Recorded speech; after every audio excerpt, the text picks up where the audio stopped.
Olá, bem-vindos, bem-vindas e bem-vindes a mais esse debate, essa conversa dentro da mostra Cinema Brasileiro, anos 2010, 10 Olhares.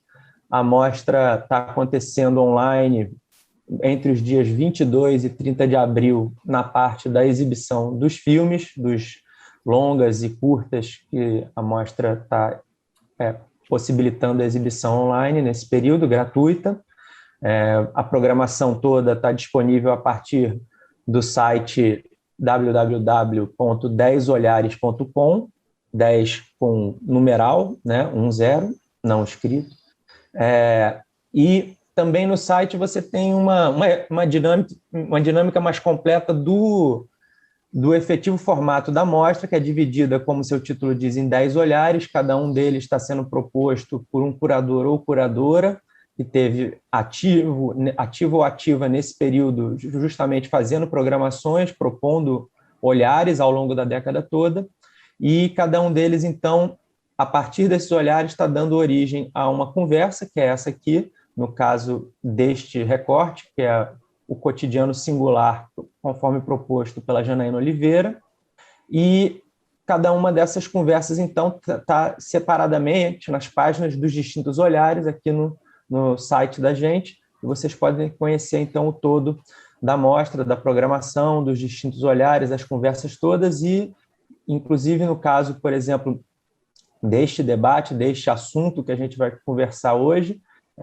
também existe um texto escrito pela Janaína, como uma forma de apresentação desse olhar, que também pode ser lido e conhecido por vocês, até como um complemento à conversa que estamos vendo agora.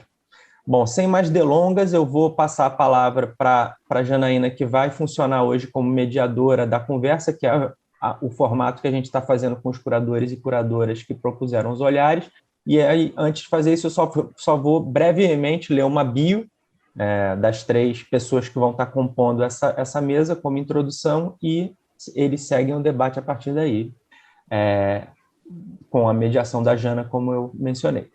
A Janaína, ela é pesquisadora e curadora, sendo doutora em História e professora no Instituto Federal do Rio de Janeiro, e ela desenvolve pesquisas sobre as cinematografias negras e africanas, atuando também como curadora, consultora, júri e panelista em diversos festivais e mostras de cinema, no Brasil e no exterior.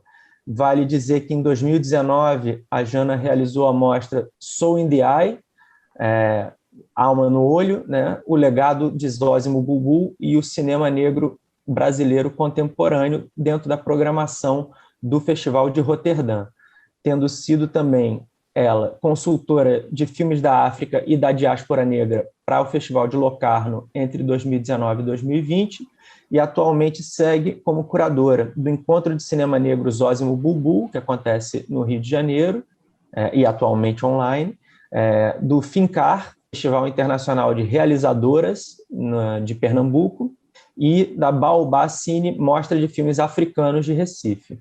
É importante dizer ainda que a Jana faz parte da APAN, que é a Associação dos Profissionais do Audiovisual Negro, e é idealizadora e coordenadora do FICINE, o Fórum Itinerante do Cinema Negro, além de programadora, em 2021, justamente, do Flaherty Film Seminar em Nova York. A Jana vai estar conversando com o Hernani Heffner, que é atualmente o gerente da Cinemateca do MAN, onde ele ingressou em 1983 como voluntário e já trabalhou numa série de funções desde que virou funcionário em 1996. Além disso, o Hernani atualmente é também professor na AIC, Academia Internacional de Cinema, e é idealizador de uma série que está em finalização, chamada Lost and Found, que é uma série sobre preservação audiovisual a ser veiculada, quando pronta, no canal Curta. É importante dizer que o Hernani também é autor da pesquisa e do roteiro do vídeo A Lógica do Silêncio, sobre a atuação da censura durante a ditadura civil-militar, e foi curador do Festival Cinemúsica, de 2007 a 2014, e da parte da temática preservação na Mostra de Cinema de Ouro Preto, Cineop, de 2012 a 2016, assim como uma série de outras mostras para instituições como CCBB, Caixa Cultural, Fundação Clóvis Salgado, etc. E, por último, fechando essa mesa virtual, mas muito presencial também, a Tatiana Carvalho Costa, que é doutoranda no PPG-Com da Universidade Federal de Minas Gerais e professora no Centro Universitário UNA, ambos em Belo Horizonte, onde ela também coordena o projeto Pretança. Ela é integrante dos grupos de estudo e pesquisa Coragem, Comunicação, Raça e Gênero e Poéticas da Experiência, ambos na UFMG. E participa do movimento Segunda Preta, sendo colaboradora de festivais de cinema e cineclubes, como curadora, programadora e júri, e coautora dos livros Olhares Contemporâneos, Mulheres Comunicam, Mediações, Sociedade e Feminismos, entre outros. Então, gente, são vocês agora que fazem essa conversa e, para isso, eu vou passar a palavra para a Janaína e desejo a todos e todas que estão escutando a gente e também vocês um ótimo debate. Obrigada, Valente. Obrigada a todo mundo aí que está assistindo. Quero começar agradecendo imensamente, né, o convite do Valente, né, para participar dessa composição de olhares, dessa década, né, contemporânea do cinema nacional. Agradecer imensamente a Tatiana, parceira, né, de tantas conversas e diálogos, e ao Hernani, pessoa que eu admiro muito o trabalho dos dois, aliás, né, pessoas que de alguma forma a gente já se encontrou em outras conversas. E eu pensei assim a dinâmica, né? Então eu vou falar um pouco do que, não propriamente assim sobre os filmes, de repente eu deixo essa, né, para vocês falarem, mas um pouco o que me orientou, o que me interessa, o que está me movendo quando eu faço essa proposta, né, que configura a mostra Cotidiano Singular.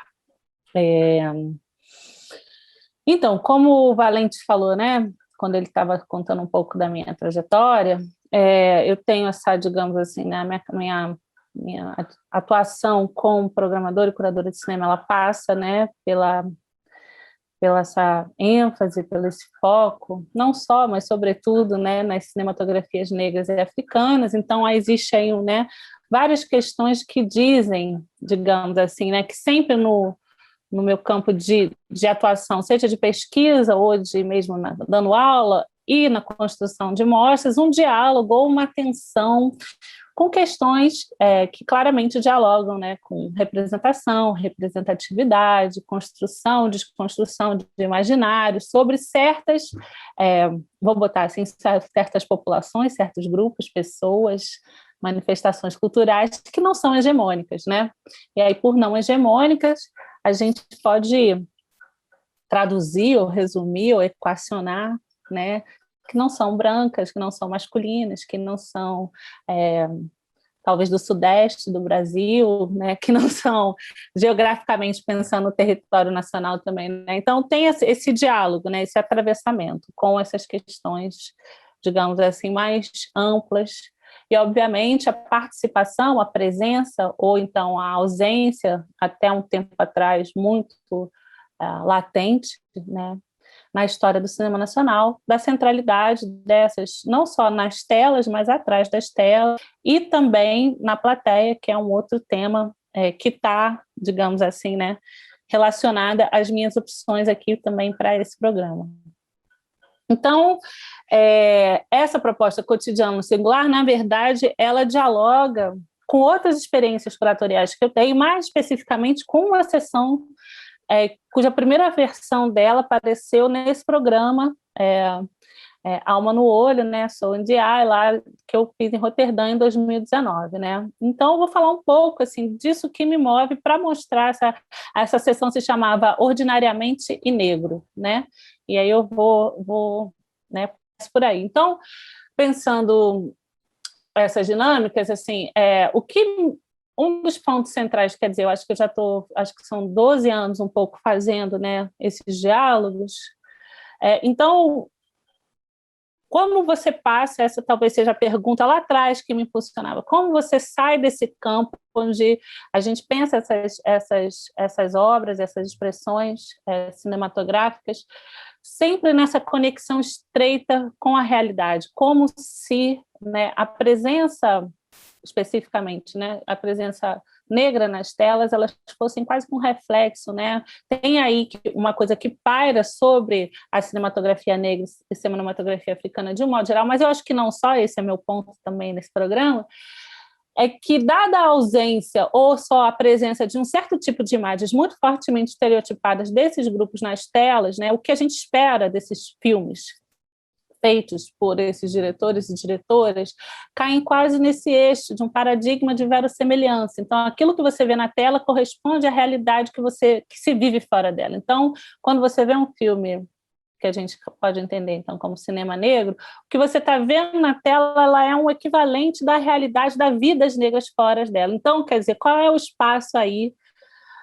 das experiências criativas, das experiências estéticas? Então, é quase como se essa conexão entre o cinema e o espelhamento da realidade fosse muito latente. E a gente entende isso, né? Como eu mencionei, eu acho que se relaciona com a ausência, né, de imagens, né, de um modo geral, historicamente. Então, quando essas imagens chegam, a gente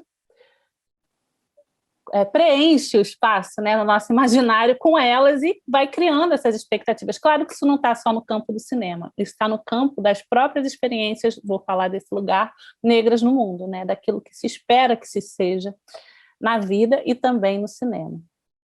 Bom, então, a minha proposta, né, o que tem me movido nos últimos anos como curadora, como programadora de filmes, é como a gente traz, então, abre caminhos para outras possibilidades de presença, que não seja dentro desse eixo, desse paradigma de verossemelhança. É claro que ele vai estar sempre ali. Então, a ideia não é romper ou abandonar, mas é abrir outras possibilidades para que, efetivamente, essas pessoas que estão fazendo filmes possam fazer filmes sobre absolutamente qualquer coisa.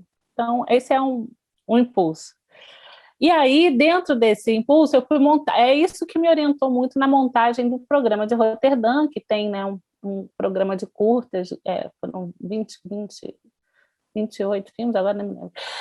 Mas, enfim, são 5 programações e, dentro delas, um eixo, uma possibilidade de enquadramento é esse que se chamava Ordinariamente Negro, onde eu abordava essa dimensão do cotidiano, né? E mas, né, pensando que essa dimensão do cotidiano, no que diz respeito a essas presenças nas telas, é quase que uma dimensão revolucionária, porque é uma forma, a meu ver, muito, talvez não esperada, de se encaminhar para um outro lugar, de romper com essa dinâmica, né, desse paradigma de verossemelhança que eu estou chamando aqui, com essa correspondência com a realidade. Então, é como que você combate com uma ficção de realidade a imagem que se espera que se tenha de realidade. Eu sei que ficou confuso, mas é meio isso. Então, assim, são filmes, então, que, de alguma forma, e revolucionário nesse sentido, não revolucionário na literalidade da ideia de revolução, que você completa um círculo, mas quase que numa dimensão espiralar, que traz você de volta para o mundo, mas com uma outra possibilidade, com uma outra perspectiva.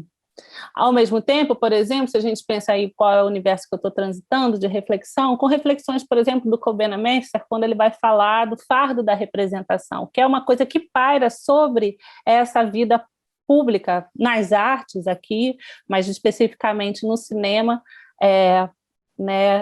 de pessoas negras, de grupos não hegemônicos, né? Então, quando você aparece, você tem que dar conta de representar todos, né? E aí você acaba caindo naquela ideia, né, da marca, de uma forma torta de quebrar com uma marca do plural, né? Você sai de uma ideia de que você paga por um estereótipo negativo, mas, ao mesmo tempo, aquilo que você faz, então, tem que dar conta de toda uma realidade, né? Eu lembro de uma aula da Kathleen Collins, que é uma cineasta estadunidense que eu gosto muito, em Harvard, em 1984, onde ela vai falar também dessa dinâmica da excepcionalidade, né? De como também essas presenças acabam caindo numa lógica do excepcional, né? Então você vira aquela dimensão exemplar. Então, para mim, trazer essa dimensão do cotidiano, pensar o cotidiano, e aí não é só como tema, é também como fluxo, é como ritmo, tem várias possibilidades de enquadrar, também é uma forma dessa ruptura, né? Então, em certo sentido, né, a minha proposta, quando eu penso, né, o cotidiano singular, E aí uma nota sobre a ideia de singular, né? Então, quer dizer, é que naquilo que é o que todo mundo tem que se mostra a singularidade, né? Pensando junto aí com Eduardo Glissant, quando ele vai defender a ideia de opacidade, né? Com singularidades irredutíveis. Então, a afirmação da singularidade de tudo que é, que existe no mundo, é também uma possibilidade de liberdade, porque aí você não reduz a outra coisa. Então, aquela vida, aquela expressão, aquela história é só uma história, ela não representa todas as histórias e todas as realidades, ainda que todo mundo tenha cotidiano. Mas quais são os cotidianos que a gente vê na tela? Que a gente historicamente viu nas telas? Não são esses cotidianos. Então, assim, eu estava lendo um texto, agora foi lançado na Criterion, uma coleção de Blu-rays, né, com a obra do Wong Kar-wai, né? E aí tem um texto de um cara que escreveu o livro com ele, né, que é um crítico estadunidense, o John Powers, e ele vai falar assim, que ele começa o texto falando isso, né, que vou até ler o parágrafo. Então, assim, embora o cinema possa ser edificante, a maioria de nós vai ao cinema para nos libertar de nossas vidas diárias e ser transportados para um mundo mais rico, mais encantador e mais vibrante do que o nosso.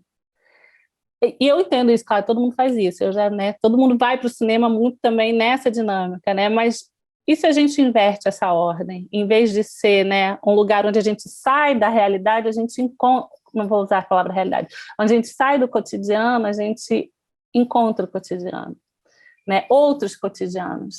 Então, assim, né, o que esse encontro significa para quem assiste, para quem nunca se viu numa cotidianidade nas telas? Eu acho que essa também é um ponto para mim nessa dinâmica. E aí, enfim, né, essa dinâmica de relações possíveis, já vou encerrar um pouco aqui, que é o que me interessa, no final das contas, é pensar quais são, a partir desse lugar, né, que não é o espelho da realidade, que não é uma etnografia, né, que é um lugar, para mim, de afeto e poesia de realidade, que é um lugar de silêncio, muitas vezes, né. Eu estou muito encantada com o autor que escreve sobre... Kevin Quashey, ele escreve sobre essa ideia, né, uma teoria do... Ele vai falar black quiet, em português não faz sentido, mas é da quietude negra, porque como sempre é associado, né, por exemplo, às pessoas negras, a expressão ela é sempre algo quase que grita, né? Então você se expressar em público é sempre uma afirmação muito, digamos assim, clara das coisas, né? Então como é você fazer essa afirmação ao mesmo tempo num lugar diferente, num outro tom, né? Mas que é esse lugar onde às vezes eu encontro o cotidiano. Para mim, em última instância, talvez esse lugar do cotidiano singular é a possibilidade da gente lidar com essas imagens num outro lugar, que não do exótico, que não da representação, que não do exemplar, e quem sabe, assim, de alguma forma construir assim, né, outras formas de relação que passem. Não sei se a palavra é empatia, não sei se a palavra é cuidado, ou cura, ou delicadeza no trato, né? Enfim, então tem talvez essa pretensão, não sei.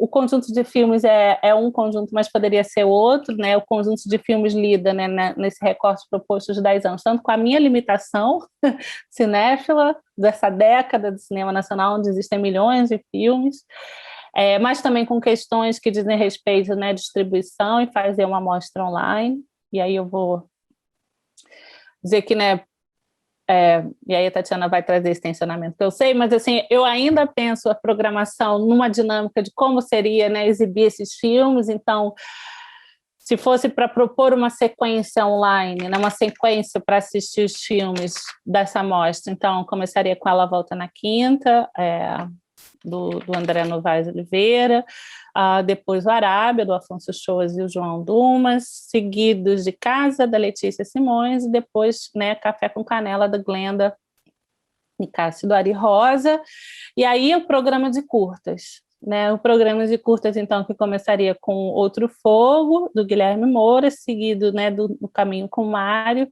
do coletivo Mbiá Guarani de Cinema, filme de domingo, do Lincoln Pérez, encerrando Movimento, do Gabriel Martins. Não há uma linearidade nessa proposta, e eu acho que é isso uma marca também da minha ideia de cotidiano singular, né? Que se a gente pensa isso como fluxo, no final das contas eu penso assim, esse programa, mas quem assiste pode assistir de qualquer lugar, que eu acho que a questão, né, essa dimensão vai estar presente como um todo. Enfim. Então é isso. Aí eu fiz assim, né? Não sei se... Mas é isso que me move. No fundo, eu acho que me move essa talvez assumir uma convicção que eu tenho, que essa relação entre... E isso também é importante dizer, né? Que, de alguma forma, essas histórias todas, então, elas estariam pensando a história do cinema nacional situada em uma certa periferia de pessoas, periferia de personagens, periferia de interesses. Isso não é à toa, né? Quase como se eu fizesse um deslocamento de pensar só filmes do cinema negro para trazer esse olhar, então, né, de um lugar não hegemônico, né, no diálogo com o cinema, mas a minha convicção é que não é sobre a relação, inverter a relação entre centro e periferia, entre centro e margem, quando a gente fala do cinema nacional. Para mim, isso é um dos pontos dessa última década, né, que representa repensar a relação do que é a margem, porque muitas das expressões que a gente vê que a gente poderia considerar com uma certa vanguarda, ou filmes que muito inspiram outras pessoas, outros cineastas, inclusive, né, contemporaneamente, que foram produzidos nesses últimos 10 anos, estão nesse lugar, digamos assim, com todas as aspas, periféricos. Então, é um pouco sobre alterar a percepção que a gente tem sobre essa relação também, que esse programa dialoga. Pronto, falei pra caramba. Agora é com vocês, não falo mais nada, só chamo o Valente para encerrar no final. Então, mais uma vez, agradeço. Eu acho que, né, não sei, a gente combinou aqui um pouco antes de gravar. O Hernani, né, pode começar, então, enfim, falando o que você quiser. Não tem uma pergunta, não tem... É isso. Bom, antes de mais nada, obrigado pelo convite a você, Janaína, ao Valente, para estar nessa conversa e nessa proposta, né, de um pouco retomar, revisar, enfim, conhecer, reconhecer o que foi essa produção brasileira aí dos últimos 10 anos. O Valente já vem fazendo isso há algum tempo, ele já tinha desenvolvido essa mesma estratégia para décadas anteriores. Eu acho isso extremamente salutar, porque, como dizia o Avelar, quando você junta um certo conjunto de filmes, uns iluminam aos outros e do conjunto emerge uma certa percepção, não que isso explique este ou aquele filme, mas emerge uma percepção às vezes mais ampla e emerge um conjunto de questões que eventualmente indicam aí, sobretudo, uma mudança. E eu acho que a sua curadoria, né, o conjunto de longas e curtas que você selecionou, ele pode ter esses elementos que você mencionou, digamos assim, de locar um pouco a ideia de centro-periferia, reabrir a questão do imaginário, etc. Mas, sobretudo, para mim, alguns filmes eu já conhecia, outros não. Eu tentei rever todos eles, não consegui rever todos aí nos últimos dias, né? A vida está muito corrida, mas eles me parecem, digamos assim, não é delimitar, não é demarcar, mas indicar uma mudança substancial em relação à produção de momentos anteriores, e não só da década imediatamente anterior, mas, digamos assim, de um momento mais amplo, histórico anterior. E eu acho que, nesse sentido, enfim, sua curadoria é muito feliz, e ela flagra alguns filmes, talvez, aí chaves para a percepção dessa mudança.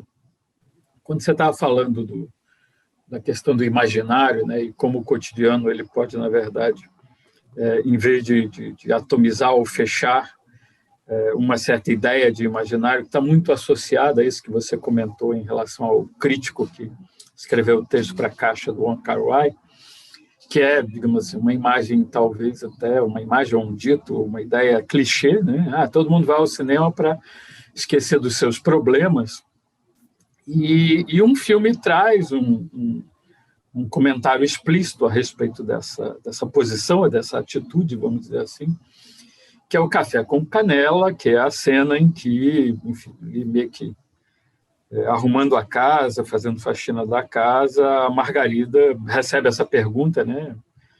Afinal de contas, o que é o cinema para você? E ela vai quase que, enfim, defender uma tese.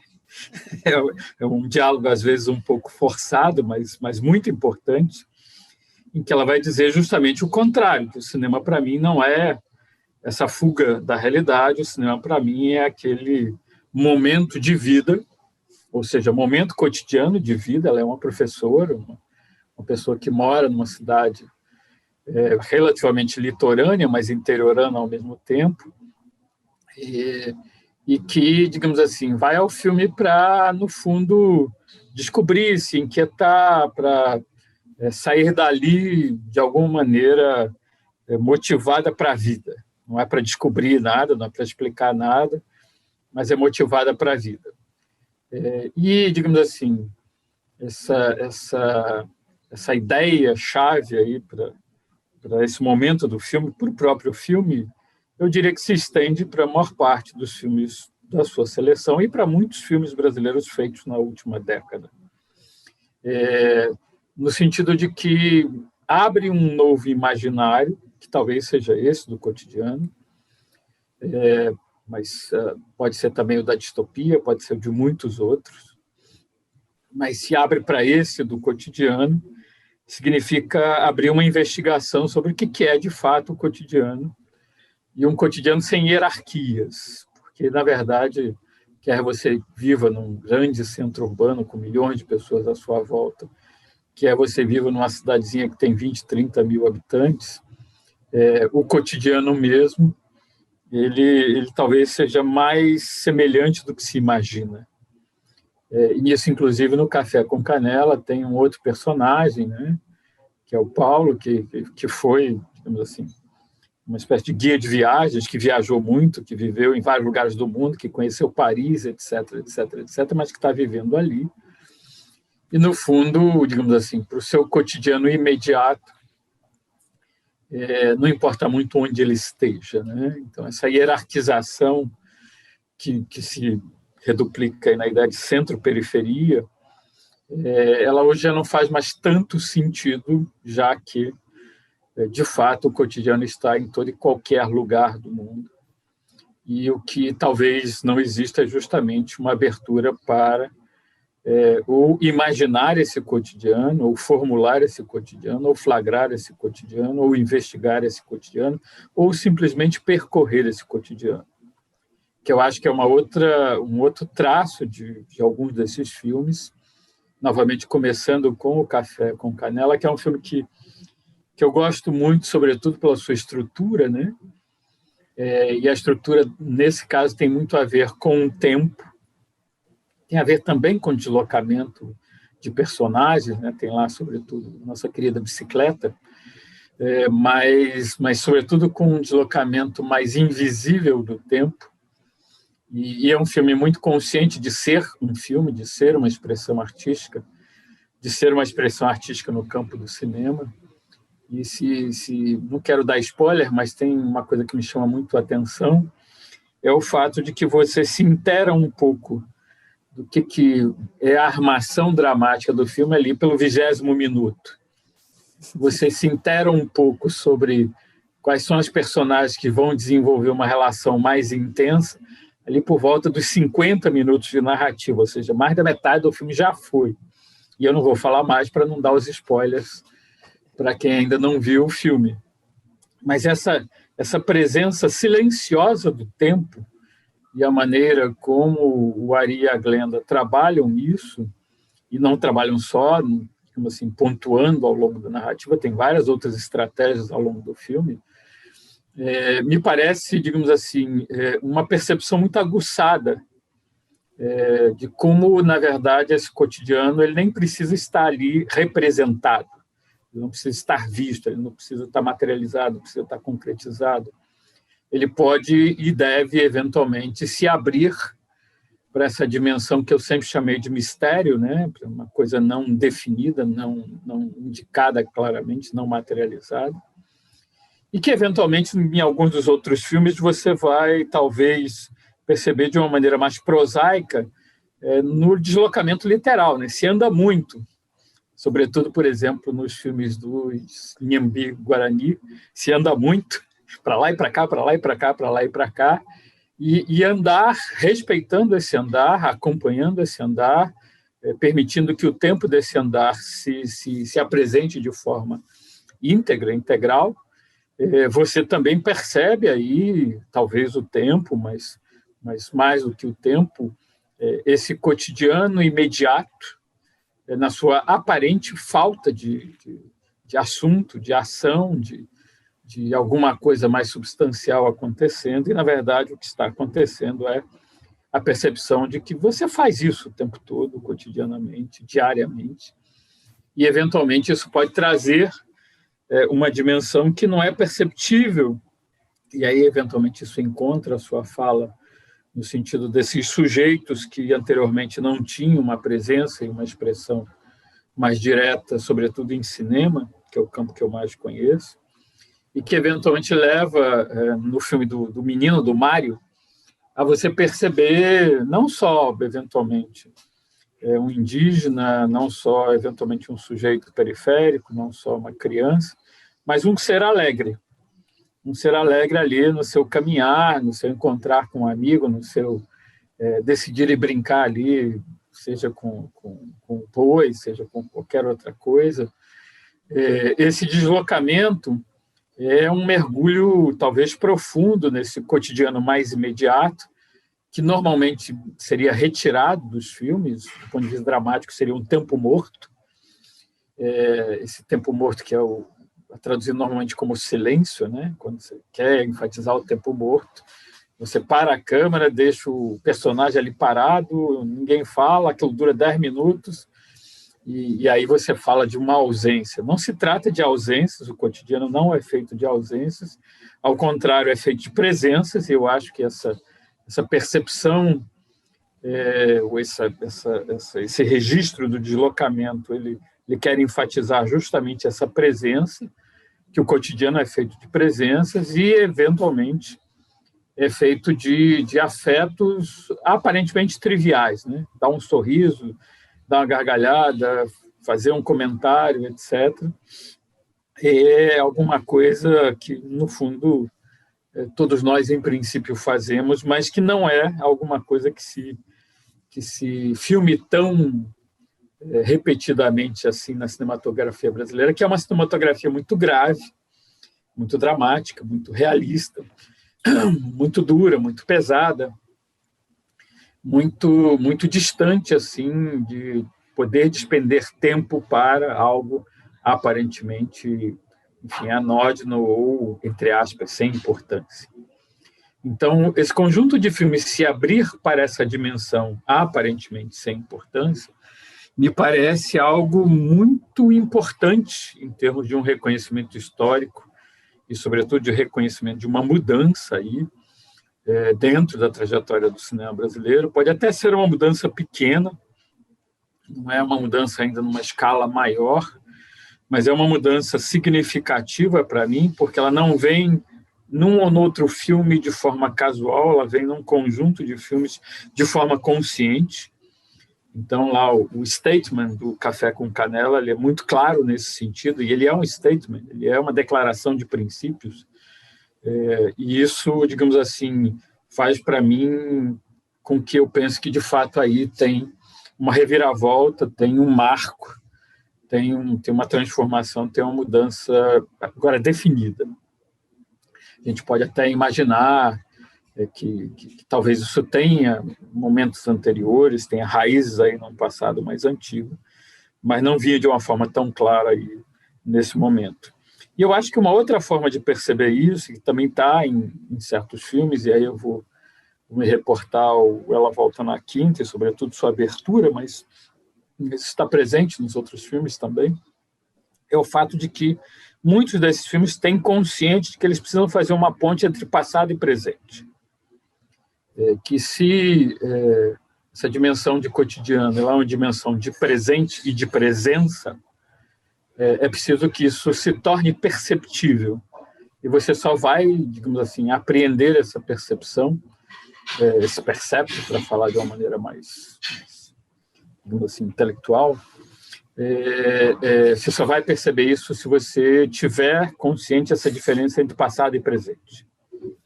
Se você tiver na abertura do filme do André, aquele conjunto de fotografias que vem desde praticamente a adolescência, dos personagens /pais dele, passa por ele, desde ele na barriga da mãe, ele criança, ele adolescente, etc.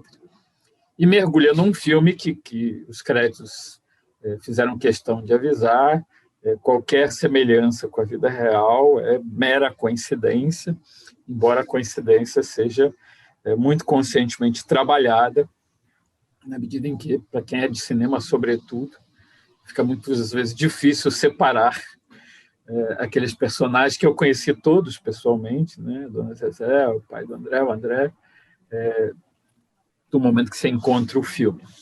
Mas, na estrutura do filme, essa construção que denota um passado e insiste, sobretudo, porque a narrativa é o presente, ela é muito clara sobre o fato de que o passado não determina, né? O passado está lá, ele faz parte, ele compõe, mas ele não determina. O filme, inclusive, na verdade, é um filme sobre a ruptura, sobre a separação, sobre o fato de que essa ideia de que o passado está nos construindo desde sempre, ela não pode, não deve ser tomada como definitiva, como sustentável cientificamente, como alguma coisa que nos determina. Aliás, a própria reflexão sobre a ideia de cotidiano, se a gente voltar lá para trás, você que é historiadora lá, para o Henri Lefebvre, ele vai, inclusive, um pouco insistir nessa dimensão do cotidiano, justamente para criticar a ideia do determinismo dos marxismos, né? Não só de Marx, mas dos marxismos em geral. E é justamente, digamos assim, o cotidiano é a dimensão que diz, não, as coisas podem ser interrompidas, podem mudar de rumo, podem cessar, podem ser recriadas numa outra dimensão, ainda que você não precise necessariamente negar passados, negar origens ou coisas do gênero. Mas o sentido mesmo e, sobretudo, o afeto mesmo que as situações no presente imediato têm, não necessariamente estão determinados por um passado mais antigo. E isso, eventualmente, encontra aí essa ideia de uma luta silenciosa que você mencionou em relação ao pensador negro.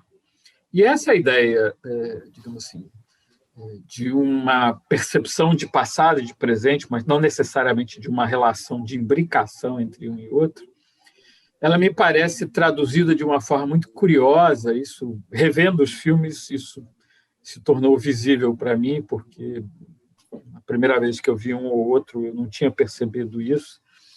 E isso envolve também o Eduardo Valente, porque isso envolve também um filme que ele fez na aurora do século XXI, que é O Sol Laranjado. E muitos desses filmes têm a cena da mesa, tem a cena ali do gesto cotidiano de tomar café, ou de almoçar, ou de conversar à mesa, etc. Tem a ver, digamos assim, com aquilo que é uma referência-chave para o filme do Valente, que é o cinema do Ozu, e como esse cinema é um cinema que tem essa pretensão de abarcar o arco do tempo, seguindo esse arco de uma maneira, ao mesmo tempo, presente, ou seja, acompanhando aí a evolução do sujeito da sua infância, adolescência, até a sua velhice, mas com uma liberdade ficcional, com uma liberdade de imaginário, com uma liberdade de criação, que são absolutamente extraordinárias no caso do Ozu, e que a gente reencontra, seja no Ela Volta na Quinta, seja no Café com Canela, seja lá no Tava, né? E eu me surpreendi muito com isso, o quanto essa imagem, eventualmente, ela está muito mais presente nesse imaginário do cinema brasileiro do que eu podia perceber no momento anterior. E isso é uma das grandes virtudes de fazer curadoria, de reunir os filmes para conversar entre si, porque, eventualmente, eles trazem essa percepção, né? E o quanto alguma coisa que está, assim, intrínseco na passagem do tempo, que é a vida e a morte. Quer dizer, em geral, são personagens mais jovens conversando com personagens mais velhos, né? Enfim, isso tem lá no O Pai e Filha, aqui, eventualmente, no Café com Canela, Violeta e a Margarida, por exemplo. O quanto essa dimensão de vida e de morte, ela não só restitui o tempo e a história, mas não resume isso a uma dimensão trágica, né? Nesse sentido, a abertura do Tava, que é com um enterro, poderia encaminhar o filme para uma dimensão absolutamente trágica, uma leitura histórica da expoliação que, enfim, as nações indígenas brasileiras sofreram de uma ou de outra forma, por outro motivo, etc. Mas, na verdade, o filme acaba se encaminhando para uma sabedoria muito curiosa e que, eventualmente, para mim, já tinha se apresentado num outro filme de realizadores indígenas, que é um pequeno curta feito em Goiás, se não me engano, ou no Centro-Oeste, que é um filme chamado Vende-se Piqui, e que é uma tentativa de compreender qual é o sentido, a função simbólica, cultural, gastronômica dessa fruta para as nações indígenas do Alto Xingu. E os jovens cineastas que, digamos assim, têm ali seus 15, 18, 20 anos, eles estão perguntando para os mais velhos o que é o piqui. No primeiro momento do filme, eles se recusam porque os mais jovens romperam com os costumes antigos, etc. Mas, ao final do filme, eles vão conseguir que uma senhora, uma avó, conte ali um pouco o que é isso, e conte de uma maneira muito curiosa, porque eles só convencem ela a falar quando eles trazem um livro de um antropólogo alemão que esteve na região no início do século XX e fez um relato, e ela diz, está tudo errado, é assim, assim, assim. E, a certa altura, eles encontram personagens que dizem, bom, vamos parar a filmagem, vamos ali vender umas coisas para os brancos, vamos ganhar um dinheiro, vamos lá dizer que eles estão comprando coisas, no fundo, míticas, que é um pouco que a gente encontra aí em algum desses outros filmes que você selecionou, que é a ideia de que, bom, os padres achavam que estavam nos convertendo ou alguma coisa do gênero, mas a gente sabia que nós não estávamos mudando absolutamente nossa visão, cosmovisão, nossa percepção do mundo, nossa religiosidade, etc. Eles é que acreditavam nisso, a gente não tinha nenhuma preocupação dessa ordem. Então, não há, na verdade, uma tragicidade digamos assim, de formação do sujeito, de ser, que, digamos assim, tenha sido herdada aí por toda a violência histórica que muitos desses grupos, dessas populações que a gente, em geral, chama de periféricas, mas, na verdade, que são, em grande medida, os povos originários e os povos diaspóricos, não necessariamente isso está sempre carregado, e no conjunto de filmes não está nem um pouco carregado, embora não signifique uma percepção de diferença, não significa um rompimento, não significa uma mudança, não significa passar a um outro momento histórico.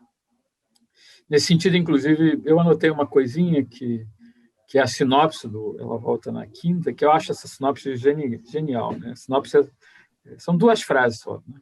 Alguém partiu, alguém ficou. Mais nada. Então, que sinopse letra, né? A letra do Paulinho, né? Do Nada de Novo, né? Exatamente. Mas na sinopse é aquela sinopse para catálogo de festival do tipo, não expliquei nada, mas tem um mistério aí. Mas, ao mesmo tempo, é o resumo. A música do Paulinho da Viola abre o filme, né, sobre essas fotografias que eu já mencionei. E, na verdade, explicita essa ruptura de uma forma muito clara, muito direta, mas não qualifica, não usa adjetivo, né? Não traz ali, foi ruim para quem ficou, foi bom para quem partiu. Não, alguém partiu, alguém ficou. E aí você tem essa delimitação de tempos históricos, para mim, muito importante, porque eu acho que essa percepção emergiu para essa geração da segunda década do século XXI, e isso traz aí, digamos assim, essa abertura para o cotidiano. E nessa abertura para o cotidiano, quando você reivindica o imaginário, eu uso outra palavra, eu uso simplesmente ficção. Tá? Eu acho que assim, o mundo só passa a existir quando você se maravilha com ele. E você só se maravilha com ele quando você o inventa. E, na verdade, nesses pequenos momentos da vida cotidiana, nesse passar dos minutos e das horas, você, na verdade, o tempo todo se inventa e se reinventa. Nesse sentido, filmar conversas é uma outra característica desse grupo de filmes, quer eles sejam filmes estritamente ficcionais, quer eles sejam filmes estritamente documentais, mas acho que é uma mistura, em maior ou menor medida, no conjunto. Essas conversas, elas aparentemente não são mais conversas, vou usar o termo que você usou, antropológicas, né? São conversas que vão explicar ali alguma coisa do cotidiano. São conversas, às vezes, de restituir um passado, isso tem muito nos filmes dos Guaranis, mas também são conversas de intervir nessa narrativa e, de repente, comentar alguma outra coisa que não tem nada a ver, que aparentemente não acrescenta nada à narrativa aparentemente fundamental, mas que significa aquela coisa de você deixar correr livre o seu pensamento, a sua expressão, a sua fala, e aí a montagem não tirar isso fora. Porque num documentário tradicional, digamos assim, sobretudo nesse campo, o montador tiraria tudo isso fora para deixar a narrativa matriz. E essa narrativa matriz reenviar eminentemente ao passado. O fato de que as estratégias de montagem desses filmes acabam deixando essas conversas, e às vezes essas conversas são longas, por exemplo, a Dona Zezé, deitada na cama, ela é quase um monólogo, né? E isso se estende, se estende, se estende, e você, digamos assim, não recortar para transformar aquilo num todo coerente, me parece a percepção de que, bom, se vamos para o cotidiano, o que é o cotidiano, e vamos respeitá-lo, né? Vamos deixar ele ser. Vamos deixar ele acontecer, vamos deixar ele, de alguma maneira, se apresentar na medida da sua plenitude. E isso significa também uma mudança na estratégia de composição dos filmes, que eu acho que aí a gente chega num dado, para mim, mais significativo, porque eu sou muito mais ligado nisso, e, digamos assim, são filmes aparentemente até tradicionais, no sentido do conjunto da cinematografia brasileira dos últimos 20 anos, mas, de um lado, não só não traz, digamos assim, uma amargura, um rancor, uma até resistência, né, como a gente tinha muito nos anos 90, e num certo cinema sobre o passado, inclusive o passado histórico, que, enfim, naquele momento foi muito explorado, mas você tem, na verdade, a alegria, ou a descontração, ou a falta de peso. Mas, para além disso, você tem estratégias de composição cenográfica. Adoro a cena da cozinha, acho que é a cozinha que se mexe no Café com Canela, né? Não sei se vocês lembram das paredes se mexendo e estreitando o espaço da Margarida, né? Que é uma solução raramente vista no cinema brasileiro. Eu acho que eu só me lembro de um outro filme que tem uma intervenção dessa natureza, que é o Ópera do Malandro, do Rui Guerra, que é um filme já bem mais antigo, é um filme de meados dos anos 80, né?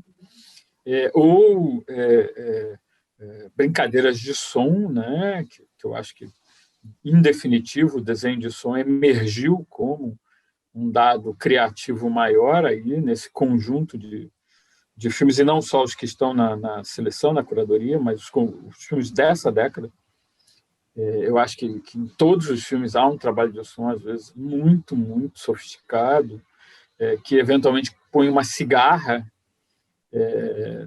no fundo da cena, né, no fundo sonoro da cena, para indicar que, de fato, vai haver uma mudança, já que, em termos simbólicos, esse é um animal que indica essa passagem, né?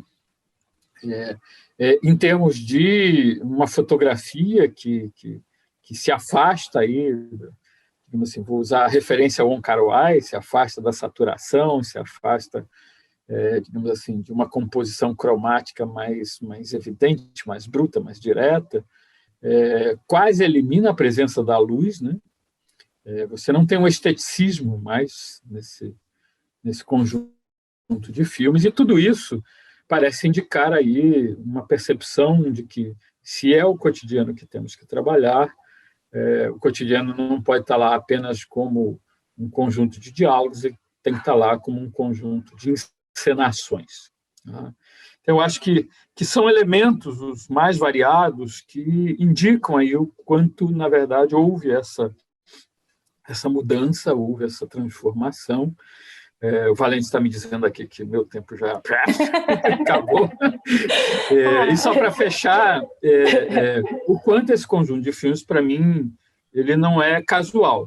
Eu acho que, dado, inclusive, o volume de filmes, a gente não está falando de 1, 2, a gente está falando de 10, 12 filmes, o quanto, na verdade, esse conjunto ele marca, de fato, uma passagem consciente de uma estratégia a outra, de uma percepção a outra, de uma construção de ideia de vida, de mundo, de sujeito, etc., que não tínhamos no início do século XXI, que eu acho que agora nós temos mais claramente. Bom, é isso.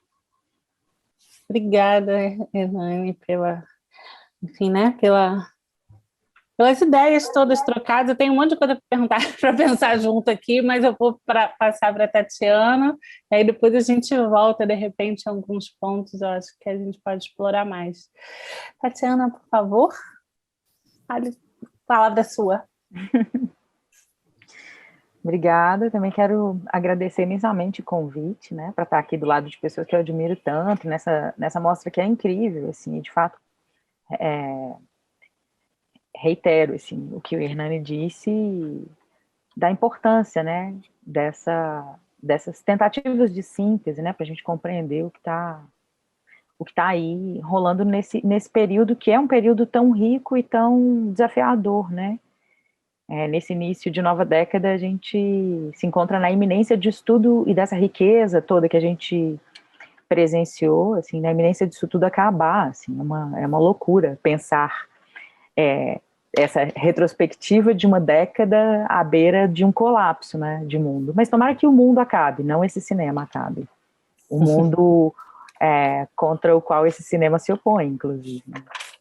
E aí é bom ver esse extremo, né, que a gente está vivendo agora, para entender também a importância desses filmes e dessa cinematografia recente chamada periférica, e que eu queria diferenciar aqui também, né, nesse conjunto, entendendo um conjunto de filme que tem 3 linhas de força subjetivas, digamos assim, né, o periférico no sentido econômico, geográfico, e o periférico identitário, né, que se desdobra nesse cinema indígenas e nos cinemas negros, e aí muito marcadamente por atuação.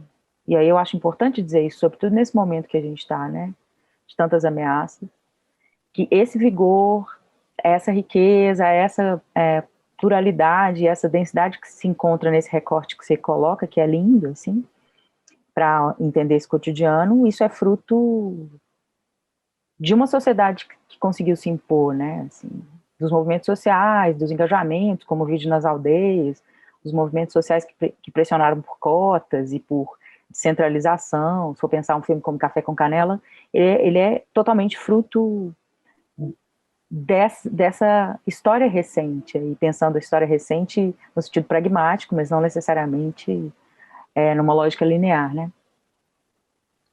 Porque Glenda vai estudar por meio de cotas, numa universidade que foi criada para descentralizar o ensino, então já era todo um... Mas, enfim, estou falando de Café com Canela porque é um exemplo que circulou mais e que se falou mais dele, né? Mas todos os outros também têm esses aspectos, cada um com sua particularidade. Mas, enfim, entendendo, então, que isso é uma tentativa de recorte dentro de um pensamento de retrospectiva, né? Assim, ou de compreensão de um conjunto num tempo, assim, eu queria falar de 4 pontos, e aí não vou me ater, assim, enfim, vou tentar não ficar só no filme a filme, mas numa lógica de tentar entender o diálogo entre esses filmes, e aí a provocação, a Janaína que eu fiz, assim, muito em função dessa lógica de programação, né? Eu estou vindo de uma experiência recentíssima da Semana de Cinema Negro de Belo Horizonte, que é uma mostra que nasce na internet. Pelas circunstâncias, obviamente, né? Não foi uma mostra pensada no projeto para a internet. E Jana também está na curadoria dessa mostra, mas em outra, quer dizer, desse festival, mas em outra mostra específica, com os filmes africanos, retrospectiva do FESPACO, homenagem a Sara Maduro, e eu estou na brasileira, junto com Nathalie Matos e Vanessa Santos, né? E aí a gente ficou nesse dilema, assim, de pensar esses filmes recentes para a internet, entendendo que a gente queria um público preto e tal. Então, e eu estou contando esse caso todo só para dizer essa perspectiva a partir da qual eu olho para os filmes, que tem a ver não com a ideia de uma sessão de cinema, mas com algo que a internet nos impõe, que são as possibilidades, inclusive técnicas, de se ver 4, 5 filmes de uma vez juntos. Então a gente, naquele momento, pensou em, assim, ao construir a programação, pensou menos em sessão e mais em avizinhamento, entendendo os filmes como possibilidades de proximidade a partir dessa lógica semântica da vizinhança, né? Assim, do campo semântico de desdobramentos ali geográficos, inclusive, da vizinhança, que determina, obviamente, muita proximidade, mas também em função dessa questão do doméstico, da vizinhança, né, das suas singularidades. E aí eu acho que isso tem a ver também, para mim, pensar esses filmes, justamente por causa da ideia de cotidiano, né, que eu vou falar daqui a pouco, assim, a partir de onde também, o que você me fez voltar a ler por causa dessa palavra. Mas enfim, então são 4 pontos, assim, que eu espero dar conta de desdobrar aqui rapidamente, que tem a ver, assim, com essa premissa teórica com a qual você trabalha, né, Jana, da opacidade e da descolonização, assim, a opacidade ligada a essa ideia de descolonização do olhar também, e essas possibilidades, a partir disso, de existência com o cinema, no cinema, nesse recorte que você escolheu de cotidiano. Um outro ponto tem a ver com o que gera os filmes, né?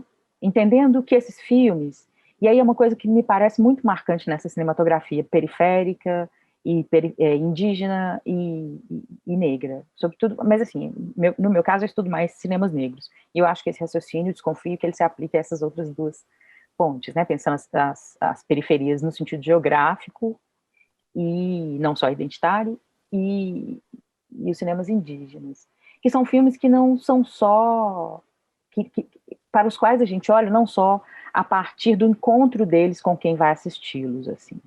São filmes, ou é uma cinematografia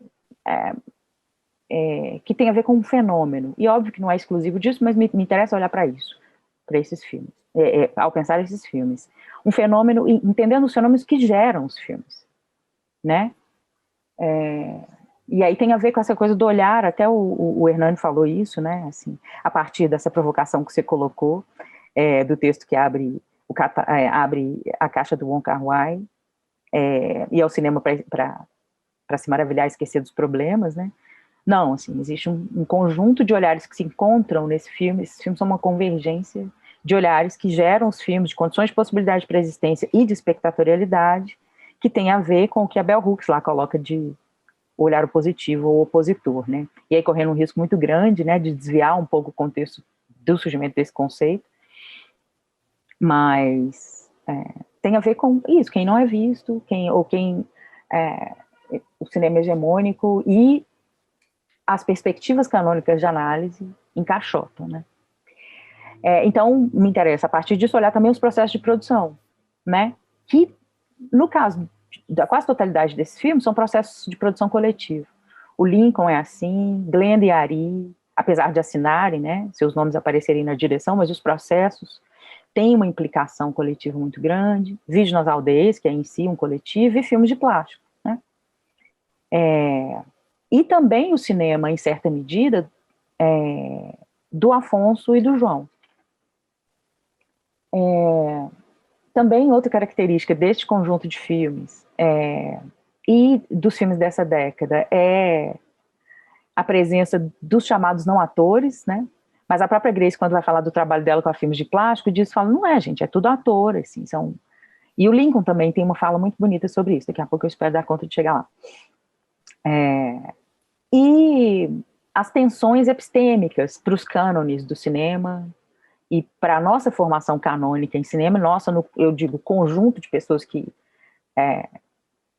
se arriscam aí, na pesquisa, na curadoria, né, na crítica e na realização também, a crise epistêmica que esses filmes colocam. Assim. E aí tem um filme que não está nessa programação, mas que eu acho que informa todo o percurso, né, desses filmes, que é o Cabela, a maneira como Cabela precisou ir lá para Roterdã, para a mente colonizada brasileira aceitá-lo, porque simplesmente os grandes festivais não deram conta de compreendê-lo. Nesse sentido de não ter ferramenta cognitiva, assim, treinamento para dar conta de um filme como Cabela, né?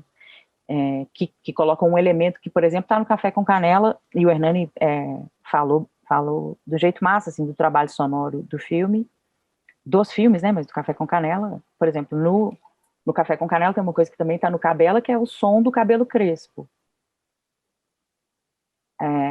E que cria uma dimensão de percepção para a narrativa que é importantíssima, assim. E aquela, enfim, então é isso, assim. E aí nesse sentido da crise epistêmica, assim, um outro ponto do qual eu quero falar é a maneira como esses filmes articulam cosmopoéticas, assim, não hegemônicas, que foi até o nome de uma mesa que a gente participou juntas lá em Tiradentes, em 2019. 2019 não, 2020, né? Tô até sem saber mais as marcações de tempo. Enfim, são esses 4 pontos, né? Mas não necessariamente eu vou ficar um por um, assim, eu vou tentar entrelaçá-los aqui. Bom, vou começar indo e voltando, né? Colocando as coisas em ginga também. Por essa ideia da opacidade de descolonização, assim, essa possibilidade de existência com o cinema, no cinema, a partir dessa ideia do cotidiano, né? E aí, também desdobrando um pouco essa proposta, né? Do singular, que é, na verdade, um singular plural, assim. Plural no sentido de uma pluralidade de contraposições ao hegemônico, pensando nessas dimensões subjetivas, no campo da representação, e pensando no canônico, numa dimensão de representação, de articulação da narrativa, de linguagem, de forma fílmica, e de maneira de olhar para os filmes, de como decodificar esses filmes, de como organizar esses filmes, de como se aproximar e falar deles.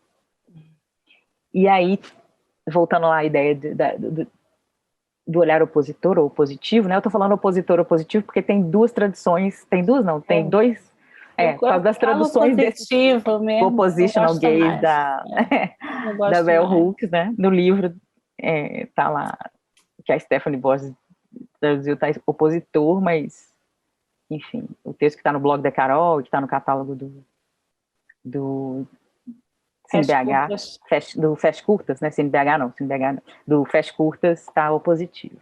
Mas, enfim, então vou usar o positivo por sua sugestão. O Lincoln vai falar que ele faz filmes a partir da espectatorialidade da ausência. Ele foi fazer filmes por conta da ausência, né? Que é um pouco o que a Bell Hooks vai falar quando ela menciona os filmes da Julie Dash, por exemplo, né? Olhando lá para o LA Rebellion, vamos pensar assim.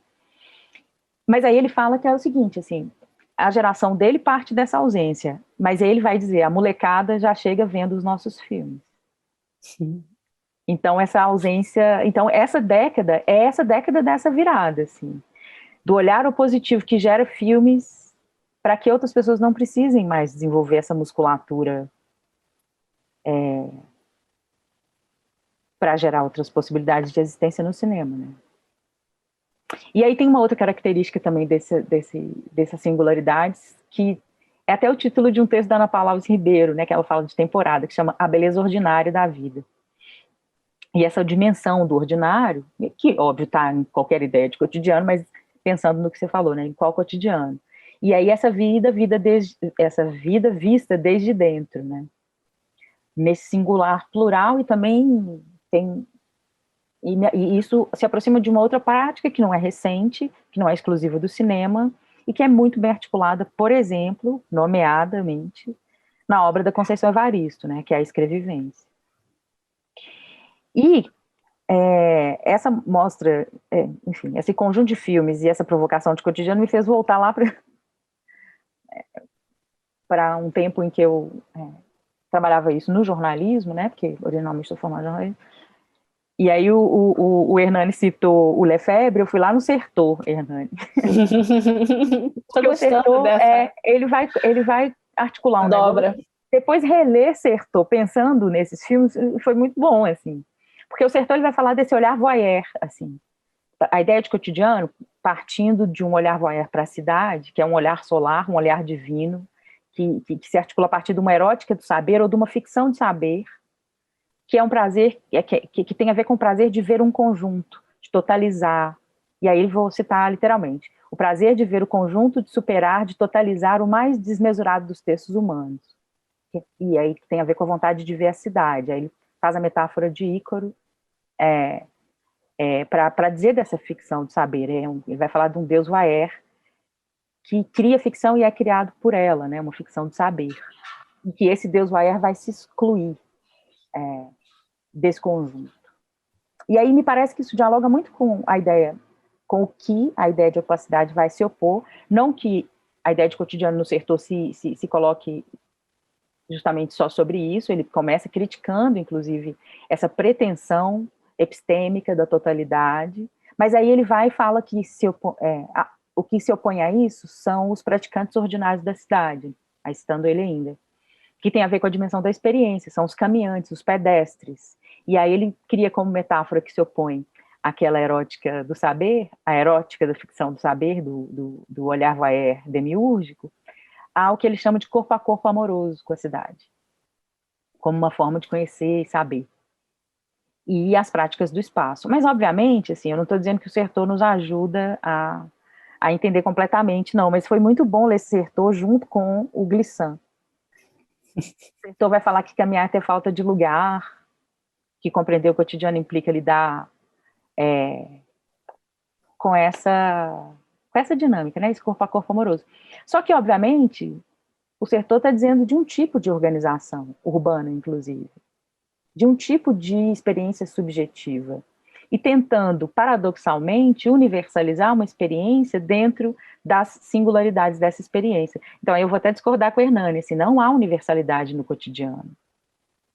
É disso, me parece, que o Glissant está falando. E é disso que esses filmes falam. Assim. Por mais que a ideia de cotidiano possa parecer universal, o que se desdobra a partir disso é absolutamente singular. E aí é um conjunto de singularidades que não se subsume numa pretensão de universalidade, nessa grande ficção do saber, a qual o Michel de Certeau, na sua contradição performativa, acaba caindo, né? Mas, enfim, pensando a partir também, enfim, a coisa dos processos coletivos da presença não atores, eu vou falar quando eu for mais, assim, entrar nos filmes, mas... E aí, nesse sentido, pensando nessa fragilidade da universalidade, assim, há também esse tensionamento que eu falei antes, epistêmico, né? E aí me interessa aqui pensar a partir de cosmopoéticas não hegemônicas. Então, eu vou acionar, pode parecer confuso até, e até vou pedir licença para fazer isso, porque eu acho que a gente tem que pedir licença para acionar esses saberes, né? Algumas premissas afro-brasileiras, assim, para compreender o que esses filmes estão fazendo. São premissas Bantu e Nagô, que são articuladas em cosmopoéticas que muito apressadamente, talvez por uma fragilidade epistêmica mesmo, assim, de certos conjuntos de analistas, acabam sendo reduzidas às práticas afro-religiosas, assim. Mas por que eu estou falando que é fragilidade, assim? Porque essas práticas afro-religiosas, elas não estão separadas como a ocidentalidade vê a religião, né? A coisa metafísica e tal, elas não estão separadas da vida. Então, quando a Glenda Nicásio vira e fala que a direção de arte para ela, para o Café com Canela, foi uma forma de filmar o invisível, ela não está só se referindo a algo que é constitutivo da prática cinematográfica, e também não está se referindo a uma inspiração numa prática religiosa. Ela está tentando colocar no filme a indissociabilidade de Oxum e da forma de vida daquelas mulheres. né? Então, essas premissas Banto e Nagô, e aí eu estou falando dessas premissas Banto e Nagô porque eu vou entrelaçar as duas, né? A Nagô porque ela comunica mais, né? Como diz o povo de santo, Nagô é melhor de marketing. Então, todo mundo conhece orixás, mas quando fala em Kice, a galera não sabe muito bem. Mas, enfim, é isso. Então, essas referências às cosmogonias afro-brasileiras, assim, porque elas geram nos gestos de construção dos filmes, assim, desdobramentos dessa cosmopoética. O Táquile de Souza, que é fotógrafo da Rosa, né, Rosa Filmes, Ari Glenda, ele fala em alguns momentos, por exemplo, quando ele foi conversar sobre o Ilha, que a câmera dele virava um cavalo de Oxóssi, em alguns momentos. Então, o que é uma câmera virar um cavalo de um santo, né? E se comportar nesse sentido, assim. Então, interessa muito os desdobramentos dessas cosmologias, nessa cosmopoética que está presente nos filmes, assim, no que ela nos ajuda a compreender o modo como esses filmes tensionam, se afastam, ou até se opõem aos modos de construção narrativa e os modos de olhar dessa cinematografia brasileira hegemônica, né? Então, por exemplo, quando a gente fala da presença de não atores, é óbvio que isso está presente no cinema, né? Na história do cinema, tá? E aí, dois momentos interligados, assim, o neorrealismo e o cinema novo. Mas o que é a presença de não atores no filme do Lincoln? Né? O que é a presença da Dona Zezé? Nesse sentido, assim, de um conjunto subjetivo e de uma complexificação do conjunto de subjetividades possíveis no cinema brasileiro, né? Bom, então, pensando nessa aproximação aos filmes, né, eu não obedeci à ordem. Não tinha que obedecer a ordem. Não é isso, né? Não é coisa de obedecer. Não é uma imposição, eu sei disso, mas é só para dizer Imagina, quem sou eu? Desses avizinhamentos, né? E aí eu comecei pelo fogo, outro fogo. Menos pelo filme, mais pela dimensão alegórica que eu percebi no filme, né? Porque, enfim, não vou falar especificamente do filme, não, mas que fogo que é esse que está ali, né? E aí eu fiquei muito interessada em entender, e o fogo me pareceu uma premissa ali, a partir desse filme, assim, pegando esse filme para eu me aproximar dos outros, né? O fogo que é um inquice, Matamba, Ozazi, que é uma força que queima, que destrói, que inflama, que dá coragem, que renova.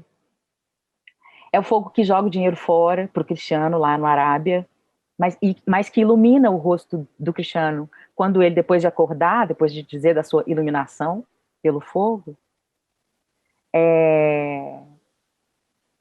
ele fala que deseja chamar todo mundo e dizer, vamos para casa. E é o fogo também que cantam os Guarani, né? O chefe dos guerreiros é quem nos dá força e alegria. O fogo é o guerreiro, né? Ogum. E eles falam isso de costas para a cruz, cantando no final do filme. Aquela imagem é tão bonita. Porque é isso, né? O filme tinha tudo, como bem disse o Hernani, né? Para se abrir para uma catástrofe. Mas ele nos abre nessa ideia da renovação de fogo que o outro fogo nos coloca no final também, né? O fogo controlado, ou o fogo, quando a gente estabelece uma relação de proximidade com ele, ele é o que renova. Queimando, né? Então, nesse sentido, né, pensando lá, e aí, também no diálogo do fogo com a água. A água está muito, muito, muito presente no Café com Canela, mas também está em outros filmes, e o fogo está em todos os filmes, né? E aí eu vou pegar emprestado um pouco o raciocínio da Carol na tese dela, né? A maneira como ela... Enfim, mas não vou ficar exatamente colada no que a Carol faz na tese dela, não, mas quero... um pouco... Pensar o fogo dessa maneira é muito a partir dos diálogos com a Carol mesmo. E aí, pensando nessa relação fogo e água, nesse cinema é cachoeira, o cinema também é fogo. O cinema é cachoeira lá para Humberto Mauro, né? Nesse sentido, esses filmes, né, dessa década, são desse cinema que é fogo, né? Que é um fogo que pode ser isso, esse fogo de renovação, esse fogo de... Mas que também pode ser esse fogo brando, que está lá no Ela Volta na Quinta, né? Constante. E que vai deixar tudo prestes a ebulir, e que provoca essas mudanças, né? Então esse cinema que é fogo é um cinema que queima, a pretensão totalizante das narrativas coloniais, assim, em certa medida zombando delas, como no Caminho com Mário, né? E aí, trazendo renovações, ele vai fazer renovações dentro da sua própria maneira caótica de existir, como no filme de Domingo. Então é um fogo, um cinema que queima, mas é um queimar no sentido de uma cauterização, digamos assim.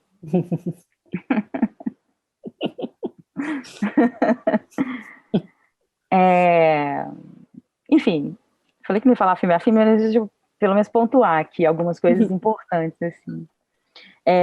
Essa questão da dimensão da construção coletiva dos filmes é muito linda, assim. No Caminho com Mário já coloca isso pra gente de cara, no início. E aí nesse diálogo, assim, com essa cauterização. Léo com a câmera, né? E a gente é o Léo. O Léo tá ali filmando o Mário. Mário na sua bicicleta. A gente não fala o mesmo idioma deles, assim. E isso já coloca um primeiro marcador da diferença.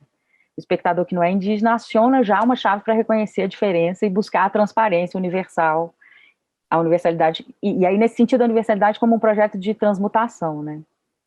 Ou esse imaginário que vai prefigurar o real. Então, a gente já tenta enquadrar ali como desglição, mas aí o filme muito rapidamente nos desloca disso por meio do deboche, né?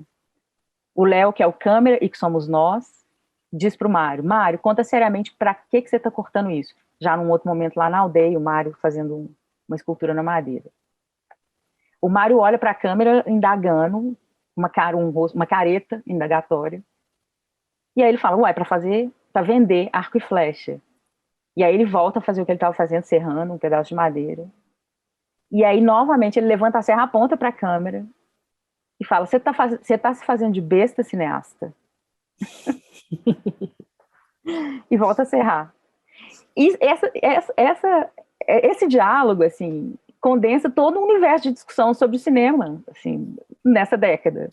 Só nesse diálogo performance dos dois, esse jogo que eles estabelecem. E um procedimento parecido também está lá em Tava, Casa de Pedra, né? O diálogo entre o jovem cineasta e o mais velho, que é o irmão de criação da mãe desse jovem cineasta, o Adolfo Verá Silveira, na aldeia Varzinha, de Varzinha, em Caraá, lá no Rio Grande do Sul, em que o jovem diz para ele, explica porque os brancos não entendem. E aí, nos dois casos, os dois filmes giram em torno ali das ruínas de São Miguel das Missões, né? Que é o assunto principal do longa e do curto.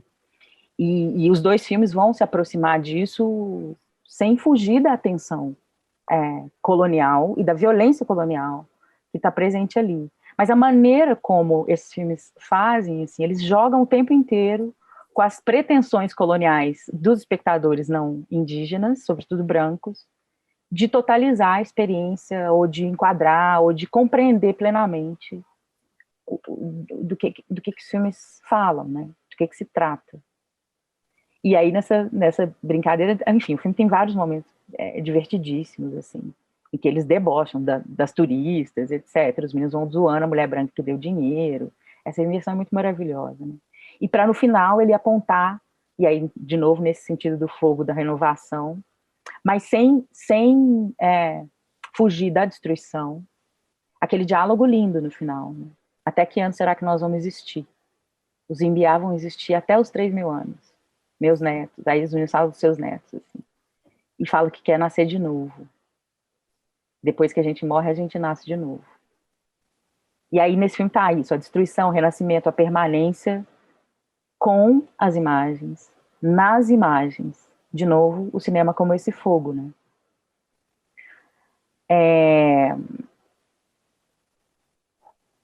O filme de Domingo, assim, ele cria essa topografia afetiva, né, de quebrada. E também nesse sentido de uma construção coletiva, né, de quem é que está ali fazendo as imagens, com qual propósito, essa negociação permanente, né? O Lincoln, falando sobre o processo dos filmes dele, ele vai dizer que o que se coloca na tela é o fruto de uma negociação, né? Que ele vai dizer que as palavras dele, né? O bagulho é olho no olho, porque ele se pensa como um educador, né? pela maneira como ele e o cinema dele fala com os dele, né? Ele fala a forma de nós falar com os nossos. E aí ele diz assim, olha, e aí para falar do filme, eu estou falando do filme de domingo, para falar um pouco dessa, não só da produção coletiva, mas também da presença desse elenco local ali, né? Desse elenco que não é um elenco com formação especializada para atuação, ele fala disso, né? São pessoas que Eu nunca gosto dessa ideia de atores não profissionais. não profissionais, é. Todo mundo é ator, assim, a diferença é se aquilo é sua profissão na vida ou se você... Exato, é. E tem gente, a Dona Zezé, ela vai virar atriz profissional, entendeu? Não, Nato Dona Zezé, também. imagina, Assim, né? não, mas é justamente essa discussão que a Grace... Naquele momento, é essa discussão que a Grace coloca quando ela fala do processo dela com a filmes de plástico, assim, ela fala, não tem isso, eu estava ali atuando como atriz, uma atriz, Dona Zezé é uma atriz que me ensinou, ela fala muito disso, né? Mas enfim, o Lincoln vai falar da pessoa que ele está lidando ali na hora, na direção, com a pessoa que nunca apareceu na tela, assim, numa tela de cinema, nunca se viu como possibilidade numa tela de cinema. Então, o que ela vai entregar para o filme, assim, e o que o filme vai mostrar é necessariamente fruto de uma negociação, de uma criação coletiva, e ele fala que se a pessoa disser que não quer aparecer de determinada maneira, ele muda o filme, a pessoa não vai aparecer daquele jeito, né? E aí, nesse sentido, ele vai construir dentro do filme as situações de negociação de presença nas imagens, presentes nesse imaginário, assim, dessas pessoas. Quando ele coloca a Maria Eduarda, que, se não me engano, é sobrinha dele, né? Numa situação de uma dureza, a gente tem um não dito ali, e o não dito também tá, essa dimensão do não dito no cotidiano está muito presente nesses filmes também.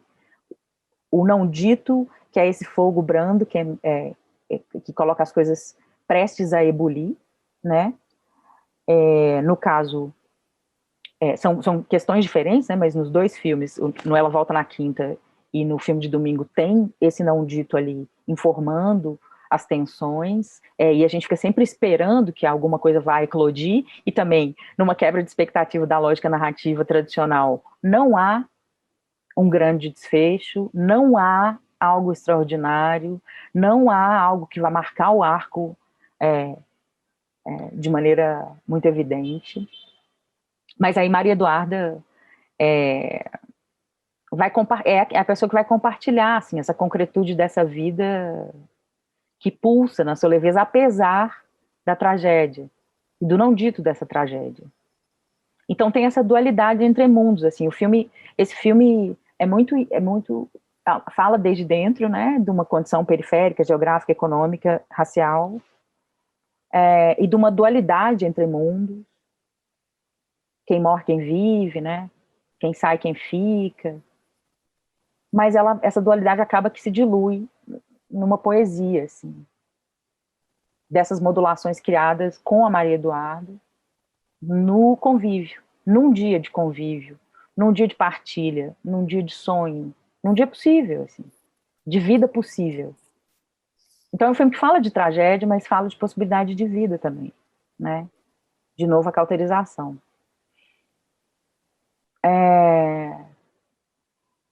No movimento, o Gabito, a Rimena e a Tereza ali interagindo, esse filme é tão bonito.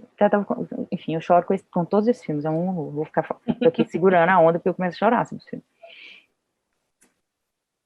E uma coisa interessante desses filmes, assim, o filme de domingo e o movimento, são filmes que tratam dessa dimensão do cotidiano, da vida possível.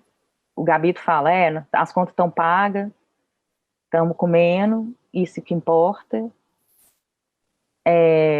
Mas eles não negam a violência. Tem uma coisa incrível nisso também, assim. Eles não negam que há uma violência que paira ali sobre aquelas vidas. Não negam. Mas eles não se deixam capturar por ela. Eles são propositivos no outro sentido, assim. Isso é muito bonito. E propositivos no cotidiano, uma existência cotidiana. E o filme do Gabriel faz uma coisa incrível, pensando o conjunto de possibilidades de representação para nossas existências, né? Ele coloca um homem preto com a sua filha no colo, lavando a fralda da filha, e ele não recebe uma recompensa por lavar a fralda da filha. Ele não é o super-homem. É a vida, é a filha, é o que precisa ser feito, assim. E ele dança ao som de um outro homem preto. Esse homem é uma exceção, mas ele está na vida, está no cinema, está na vida com o cinema, né? Cinematograficamente. Cinematograficamente. Como uma experiência possível dessa vida. Sim. Né? E aí, mais pro final do filme, ele encara a gente, assim. E encara também uma brecha, o beija-flor, né? E aí esses passarinhos vão seguir imagens de registros de pessoas pretas dançando, sendo leves na vida, apesar da vida. E aí essa cena se segue outra, que aparece o fogo, a defumação. E depois a água, que vai molhar as plantas para a vida que vai se seguir, né? Enfim, nosso tempo está até acabando, eu não vou me deter nos longas, não, porque eu acho que o Hernani falou muito deles, assim.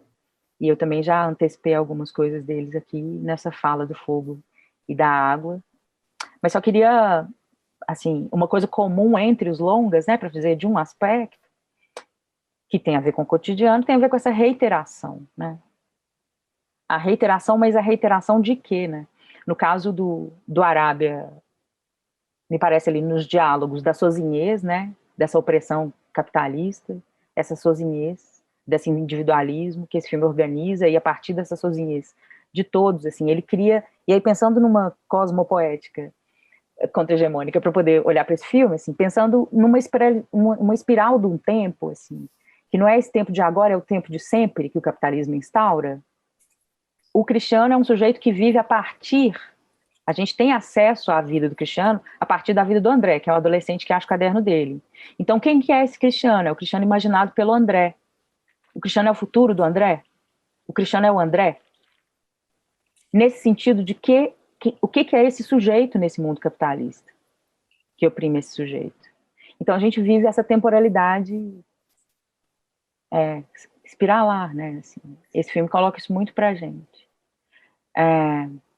Enfim, é isso. Queria só falar isso dos outros filmes, eu acho que eu já falei, mas eu quero agradecer. Mas aí a gente, bom, se der tempo ainda de dialogar, eu falo mais coisas. A gente tem. Já acabou, né? Pode ter um tempinho, assim, né? Na verdade, o que eu acho interessante, assim, né, como as coisas vão se configurando, né? Porque a gente está numa proposta de uma mostra com olhares, né? E aí a gente monta debates que nada mais são do que, na verdade, acabam sendo isso, né? Um encontro de outros olhares, assim, né? Não é tanto, assim, um debate no sentido, né? Eu tenho uma questão, qual é o filme, o que a gente está analisando, mas são olhares possíveis, eu acho, que sobre esse conjunto de filmes, e, na verdade, eu fico muito feliz, na verdade, ouvindo vocês. Eu fico assim, gente, eu anotei milhões de coisas, não dá para falar nada do que eu anotei, porque, enfim, né?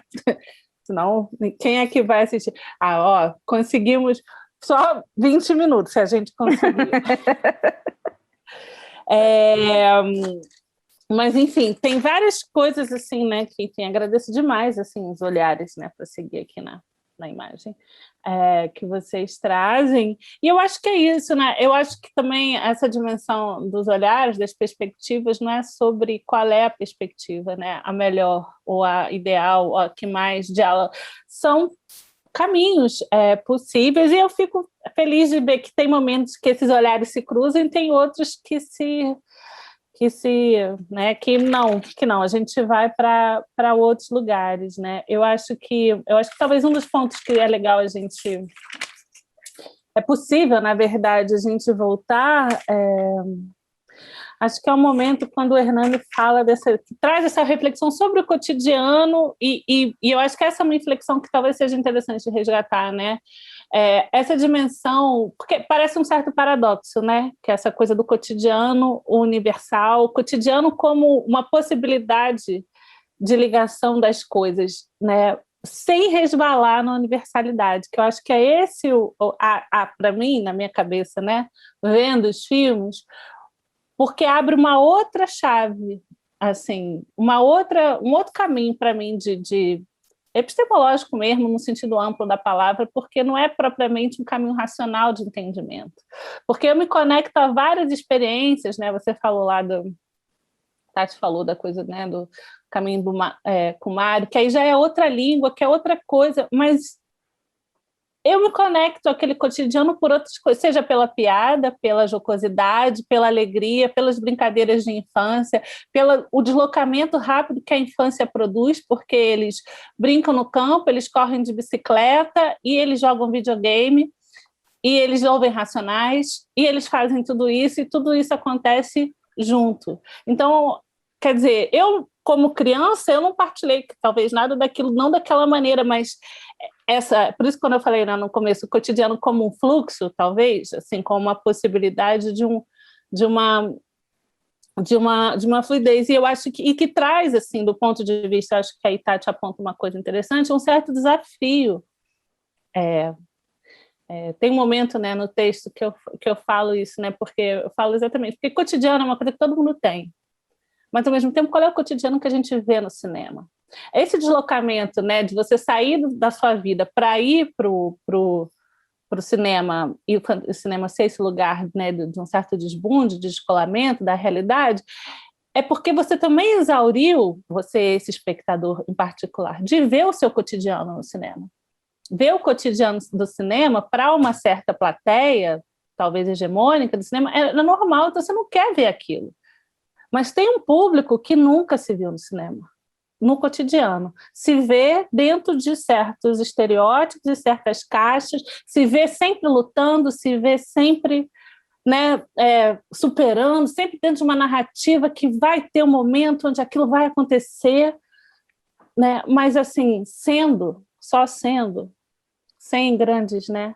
Eu gostei dessa ideia do fogo brando, né? Tipo, fogo brando, né?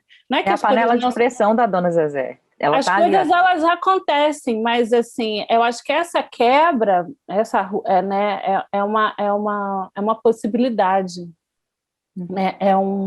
É realmente uma possibilidade, né? Para a gente pensar, que eu acho que tem a ver, e aí com as observações que a Hernani faz muito pontualmente, né? Nesse deslocamento, né? No contexto, quando a gente pensa o cinema nacional e toda... Qual foi a expressão que ele usou? A dramaticidade, não? Ele vai falar, né, esse tom grave, essa gravidade, né? É porque, vamos pensar, se essas pessoas chegam no cinema com a gravidade, o que elas vão fazer? Vão reiterar os traumas. Então, e nem é sobre negar o trauma, invisibilizar o trauma. Não, gente, o trauma está ali. Se você olha, por exemplo, as casas, eu gosto muito de pensar isso, né? Porque os filmes quase todos têm uma dimensão muito isso, casa, né? É a casa, não é só, mas a casa, como todos os objetos da casa. Se você olha, quer dizer, se você é uma pessoa de classe média ou de classe média baixa, tudo ali é muito familiar na composição daqueles quadros, e você sabe que aquilo passa também por uma história que são histórias de pobreza, histórias de ausência de dinheiro, assim, de um modo geral, e de que está associado a, né, dificuldades econômicas. Mas aquilo ali não é um ponto. Quer dizer, a cama, Dona Zezé na cama, com aquele lençol, naquele enquadramento, naquela forma, a forma como você vê ela deitada, que você deita com ela. Uhum.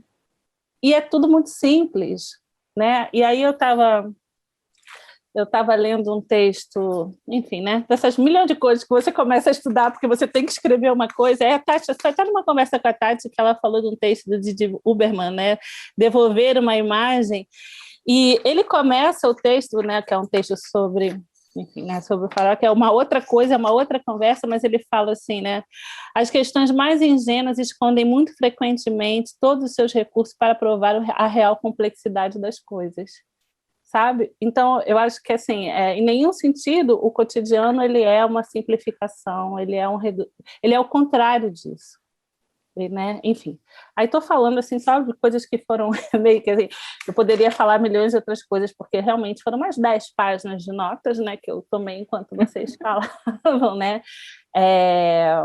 Mas eu acho que é isso, né? Esse ponto de que o trauma ele não é invisibilizado, ele só... Eu lembro de uma frase, né, uma citação do Fred Moulton que eu sempre uso, que é um ensaísta estadunidense que fala dos estudos da performance, que ele vai perguntar no filme do Arthur Jafa, né, ele vai dizer assim, naquele Dreams Are Colder Than Death, ele vai falar assim, pode ser a negridade, né, a experiência negra, a negritude, como a gente sempre fala em português, ser amada, quer dizer, para além do trauma, não é negar o trauma, não é negar as condições, né? É por isso que eu falei aquela coisa no final, um pouco de realocar essa relação entre periferia e centro, né?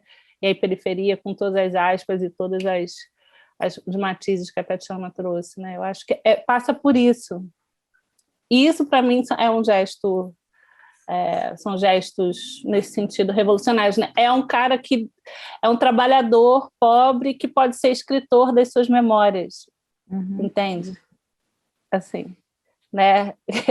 Que isso aí concordo com é ficção total, assim, né? Quando que até tem uma entrevista deles para Film Comment, né, do Afonso e do João, que eles falam assim, quando que você vai pensar um trabalhador daquele que está ali naquela vida parando para escrever suas memórias, né? Mas é isso, mas ao mesmo tempo são memórias de um cotidiano, né? Assim, né? Enfim, estou falando demais. Vocês falam o que vocês quiserem no tempo que nos resta. Até suei agora. Deu até calor, juntando o fogo. O fogo brando. Acho que não tem muito tempo, né? Um breve comentário final. Eu acho que, enfim, esse conjunto de filmes ele traz, enfim, vivências, percepções, afetos que a gente mal tocou aqui nessa hora e meia, 2 horas talvez. É algo para se explorar muito mais amplamente, para eventualmente revisitar os filmes. Esse formato online é perfeito, né? Você vai e volta, e no momento que você pode, né? Porque a vida cotidiana às vezes te constrange muito nos seus horários, etc. E eu acho que tem um ponto que eu queria tocar ainda, que eu acho que é importante, que, pegando esse seu breve comentário agora, Janaína, que em alguns filmes você explicitamente menciona a figura e a ideia do operário. Isso tem a ver com a dimensão econômica de muitos desses personagens, etc. Mas isso se estende, inclusive, a alguns realizadores, como operários da arte, e sua condição. E esse é digamos assim, para mim, talvez seja o personagem mais misterioso nos últimos tempos. Eu não tenho nenhuma ideia, digamos, sequer formulada, que dirá acabada sobre isso.